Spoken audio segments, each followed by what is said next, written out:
महाभारत में यह संवाद उस समय का है जब महाभारत युद्ध प्रारंभ होने वाला था। मामा शकुनी के कहने पर दुर्योधन अपने सभी बड़ों से विजयश्री का आशीर्वाद पाने के लिए उनके पास जा रहा था।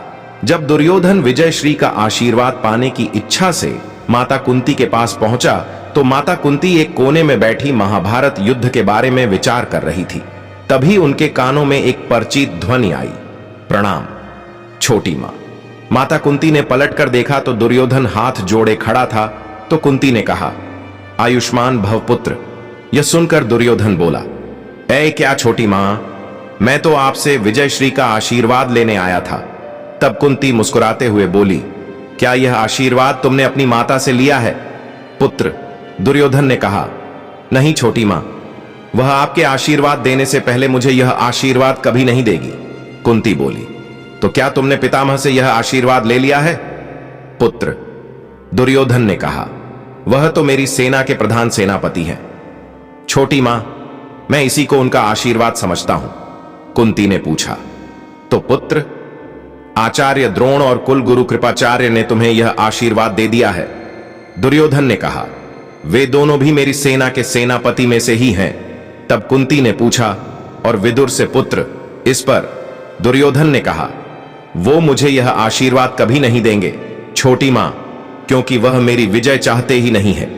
महामंत्री विदुर मेरे हितैषी नहीं है। छोटी मां, तो क्या आप भी मुझे काका विदुर की भांति विजयश्री का आशीर्वाद नहीं देगी? तब माता कुंती कहती हैं, हे पुत्र, विदुर को तुमसे कोई व्यक्तिगत आपत्ति नहीं है, लेकिन हां, यदि तुम हस्तिनापुर के विरोधी हो तो फिर वह तुम्हारा साथ कभी नहीं देने वाले, क्योंकि उन्होंने अपना संपूर्ण जीवन हस्तिनापुर की सेवा में ही लगाया है। वे हस्तिनापुर के हितैषी हैं पुत्र, और तुम्हारे भी हितैषी हैं पुत्र। बड़े यदि किसी भूल पर टोके तो उनकी ओर से मन मैला नहीं करना चाहिए। यह सब सुनकर दुर्योधन खामोश हो जाता है। तब कुंती दुर्योधन से उसकी खामोशी का कारण पूछते हुए कहती है, तो क्या मैं यह समझूं पुत्र कि तुम हस्तिनापुर के विरोधी हो? तब दुर्योधन कहता है, हस्तिनापुर तो हमारे राज्य की राजधानी है छोटी मां, तो मैं भला उसका विरोधी कैसे हो सकता हूं? तब कुंती कहती है कि हस्तिनापुर केवल राजधानी नहीं है वंश, यह नगरी तुम्हारी ज्येष्ठ माता है। पुत्र, उसे केवल राजधानी समझने की भूल न करो। इस नगर के द्वार पर माथा टेक कर विजयश्री के आशीर्वाद की भीख मांगो। लेकिन हे पुत्र, तुम्हारी छोटी मां के पास तुम्हारे लिए यह आशीर्वाद नहीं है। तब दुर्योधन कहता है, तो इसका तात्पर्य मैं यह निकालूं, छोटी मां की आप मेरी विजय नहीं चाहती हैं। तब कुंती कहती है, मैं तो अपनी आंखों में आंसुओं को रोके हुए विजय और पराजय के बीच में खड़ी हुई हूं पुत्र। पराजय चाहे जिसकी भी हो पुत्र, मुझे तो रोना ही है। मैं तुमसे प्रसन्न नहीं हूं, किंतु मैं तुम्हारा शव भी तो नहीं देखना चाहती, इसीलिए लंबी आयु का आशीर्वाद दिया था। ऐसा माता कुंती इसीलिए कहती है क्योंकि दुर्योधन ने कभी भी पांडवों का हित नहीं चाहा, बल्कि उनकी कुलवधू तक का अपमान किया था। कुंती आगे कहती है, यदि तुमने युद्ध करने की ठान ही ली है तो पुत्र, तुम्हारी छोटी मां का आशीर्वाद तुम्हारे साथ है। लेकिन दुर्योधन, एक बात याद रखना, मैं इस बात की गवाही नहीं दे सकती कि मेरे इस आशीर्वाद का कवच तुम्हें अर्जुन के बाण और भीम की गदा से बचा पाएगा या नहीं।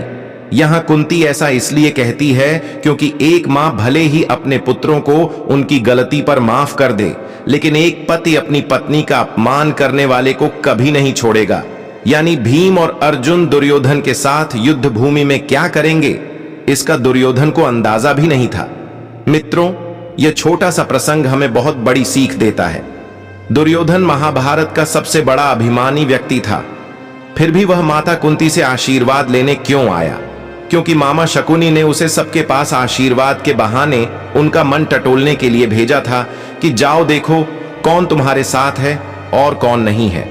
लेकिन यह प्रसंग एक बात तो सिद्ध करता है कि बड़ों के आशीर्वाद में बहुत ताकत होती है। पांडवों को सभी ने विजयश्री का आशीर्वाद दिया था, लेकिन दुर्योधन को माता कुंती के अलावा किसी ने भी विजयश्री का आशीर्वाद नहीं दिया था। यह कुंती का बड़प्पन था, लेकिन आशीर्वाद फलीफूद होगा या नहीं, यह आपके कर्मों पर ही निर्भर होता है। पांडव हमेशा धर्म के पथ पर थे, इसलिए वे विजयी रहे और दुर्योधन आरंभ से ही अधर्मी था, इसलिए उसे माता कुंती का आशीर्वाद भी नहीं बचा पाया। यहां शकुनी की कुटिलता भी दिखती है। उसने जानबूझकर दुर्योधन को उसके सगे संबंधियों के पास भेजा ताकि उसके मन में घृणा और बढ़ जाए और वह युद्ध में उन पर बिल्कुल भी दया नहीं दिखाए, ताकि हस्तिनापुर का विनाश हो सके, जो उसका परम उद्देश्य था। तो दोस्तों, यह था माता कुंती और दुर्योधन के बीच संवाद। उम्मीद है आपको यह संवाद पसंद आया होगा।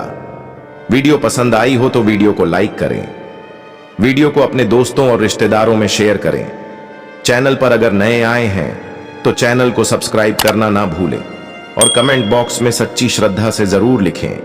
जय श्री कृष्णा। राधे राधे। वीडियो को अंत तक देखने के लिए आपका धन्यवाद।